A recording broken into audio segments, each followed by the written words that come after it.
Olá, queridos. O propósito desse canal é abençoar a sua vida, é mostrar para você canções que Deus tem me dado desde 2001 até esse momento. A canção que hoje eu vou cantar se chama Som de Alegria.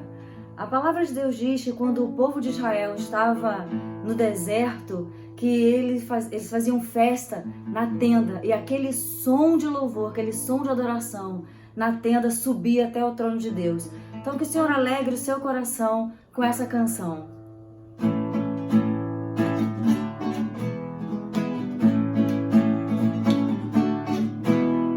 Som de alegria e adoração sobem da tenda na congregação. Som de vitória e louvor nasce no coração do adorador. A liberdade para exaltar e em grande festa celebrar. Rios de vida e unção correm dentro do meu coração. Sou livre para te adorar, sou livre para te louvar, sou livre no seu amor, eu sou mais que vencedor. Nada poderá frustrar o que preparado está, o que Deus já separou para aqueles que o amam, aqueles que o amam.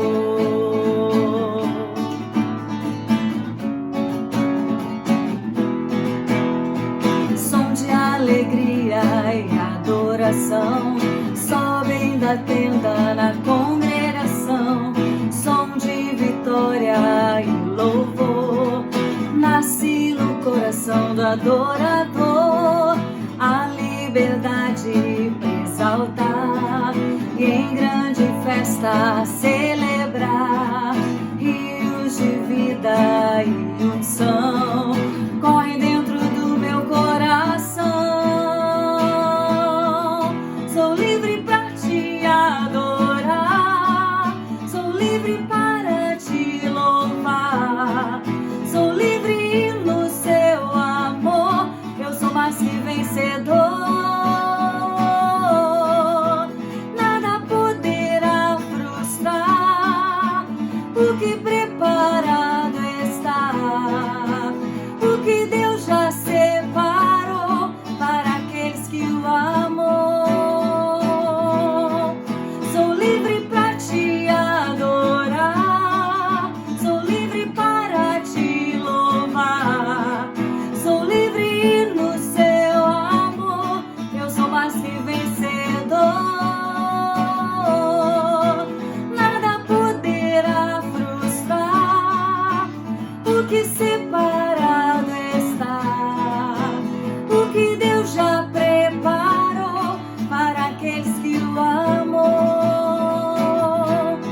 aqueles que o amam, aqueles que o amam, aqueles que o amam, aqueles que o amam.